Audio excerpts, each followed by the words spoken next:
का एक नियम रहा है, आप लोगों के स्मरण में होगा। जितने भारत के भूमि के, इस विश्व के लोग, जितनी कथा कावड़ शिव महापुराण की कथा तिल्दा नेवरा में चल रही है, इसमें हम सुनेंगे कि कावड़ का नियम क्या होता है। कावड़ का जल किस जगह पर रख दिया जाए लाकर थोड़ा सा, कि जीवन में कभी संपदा की कमी ना हो जिंदगी में। कावड़ का एक नियम होता है कि कावड़ को ये कंधे से ये कंधे पर रखना है तो सिर के ऊपर से कभी नहीं लिया जाता। कावड़ का एक नियम है। कावड़ को इस कंधे से इस कंधे पर लाना है तो सामने से लाया जाता है, पीछे से लाया जाता है, पर सिर पर से बार कर उसको वापिस नहीं लाते, सिर पर से बार।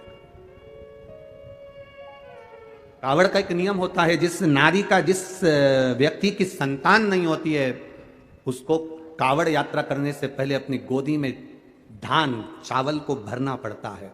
गोदी में उसको जब तक महादेव के दरवाजे तक नहीं चली जाती, जब तक उसकी गोदी में वो धान चलते चलते उसकी झोली में वो हिलता रहता है। कावड़ का जल उसके कंधे पर रहता है, और जब वो कावड़, जिसकी औलाद नहीं, संतान नहीं, जब वो कावड़ का जल महादेव को चढ़ाती है तो पहले जल समर्पित करने के बाद फिर चावल के दाने बाबा के उस शिवलिंग पर समर्पित करती है कि बाबा मेरी गोदी में तू यहां तक लेकर आया है, ये गोदी खाली मत छोड़ना, मेरी गोदी भर देना, भले 25 साल हो गए।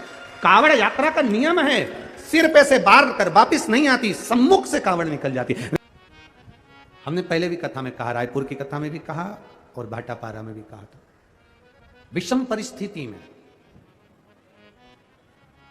किसी के हाथ जोड़ने से अच्छा है, किसी के पास जाकर बैठकर रोने से अच्छा है, देवादिदेव महादेव के मंदिर में एक लोटा जल धीरे धीरे एक बेलपत्री समर्पित कर कर, बेलपत्री की जो डंडी है बस शिवलिंग पर ये शिवलिंग, ये जलाधारी, ये माता पार्वती जी का हस्तकमल शिवलिंग, ये बेलपत्री, ये डंडी का जो मुख है वो अशुक सुंदरी की ओर समर्पित कर कर एक लोटा जल धीरे धीरे, बिल्कुल धीरे धार में अपने हृदय की बात बाबा से दिल से कहते हुए, बाबा बहुत दुखी हूं, बहुत कष्टमय जीवन है बाबा, बहुत तकलीफ में जीवन चल रहा है, और तू ना संभालेगा तो संभालेगा कौन? त्वमेव माता च पिता तुम्हें बंधुश्च सखा, सब कुछ तो तुमको मान लिया। जब से शिव महापुराण की कथा सुन रही हूं तब से मैंने किसी को नहीं, केवल आपको पिता माना है, आपको भाई माना है, आपको सखा माना है, आपको अपना माना, आपको दादा माना, आपको मैंने नाना माना। आप ही तो हैं जो संभाल सकते हैं। शिव बाबा से एक लोटा जल अगर समर्पित कर रहे हैं धीरे धीरे, कभी तुम्हारे चित्त में ऐसा आए कि मुझे बहुत टेंशन चल रहा है और मेरा जीवन ठीक नहीं चल रहा, हम कहेंगे, आज के जमाने में लोग हताश हो जाते हैं तो सोचते हैं कि सुसाइड कर लूं, मर जाऊं। हम उनसे इतना सा कहना चाहेंगे कि मरने का प्लान फिर बाद में कर लेना। हम तुमको मना नहीं करेंगे कि तुम मरने का प्लान मत बनाओ, तुम्हारा मन हो तुम बाद में प्लान बनाना। एक बार विचार कर लेना कि अभी नहीं मरूंगा, अभी मैंने कथा सुनी है और सुना है एक लोटे जल का महत्व क्या है। कर्जा हो गया ना चुक जाएगा, दुख आ गया ना कट जाएगा।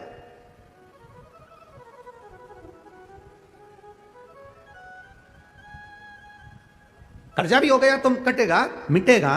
मरना उसका कोई एक प्लान नहीं है कि कर्जा तुम मर जाओगे तो कर्जा तुम्हारा चुक जाएगा, ना ना ना ना, कर्जा हो गया ना चुकाएगा बाबा। तुम्हारा विश्वास दृढ़ रखो, अपने भजन के बल को बढ़ाओ, शिव मंदिर में जाने का समय का आनंद पाओ, शंकर जी पे एक लोटा जल चढ़ाओ तो दिल से चढ़ाओ, राम नाम, कृष्ण नाम, शिव नाम जो जप रहे हो उसको दिल से जपो, भगवान की भक्ति दिल से करो। आया हुआ समय, आया हुआ दुख कटेगा, थोड़ा समय लगेगा, धीरे धीरे धीरे धीरे वो कट जाएगा।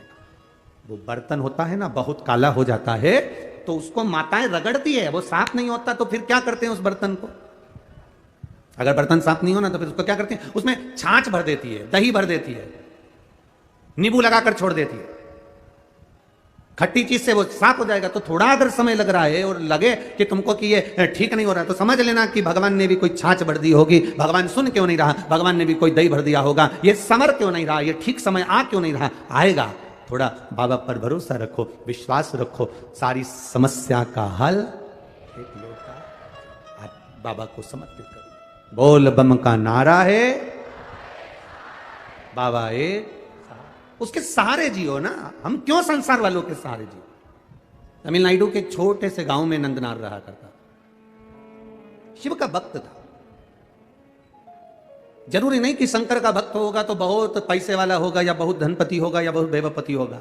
जिसके पास में भजन की दौलत होती है, जिसके पास में शिव नाम की दौलत होती है, जिसके घर में लोटा पानी चढ़ाने का, जिसके घर में एक लोटा जल चढ़ाने का है, जिसके घर में शंकर जी को चढ़ाने के लिए जल है, समझ लेना कि दुनिया की सबसे बड़ी दौलत तुम्हारे पास में है, फिर तुम कभी खाली नहीं होना।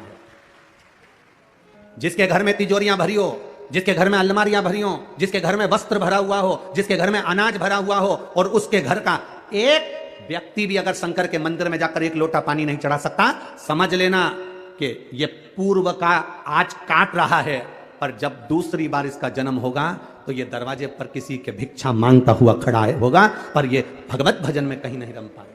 आप अगर आपके घर में एक तांबे का लोटा, एक साधारण सा पात्र है शिव को जल चढ़ाने के लिए, एक लोटा जल आपके पास में शंकर को जल चढ़ाने के लिए, जरा विचार करिएगा। लंकाधिपति रावण को जब विद्वत्ता के अनुसार लंकापति रावण को यह ज्ञात हुआ कि मेरे महादेव ने मंथन का विष पिया है, मंथन का विष पिया, शंकर जी ने विष पिया, चल गया। शंकर भगवान ने विष धारण किया, चल गया। पर शंकर भगवान ने विष पीने के पहले जब विष का कटोरा उनके पास में आया, वो विष का कटोरा जब शिव जी के पास में आया, तब उस समय पर विष की गंध शंकर भगवान की नासिका से उनके शरीर में प्रवेश कर गई।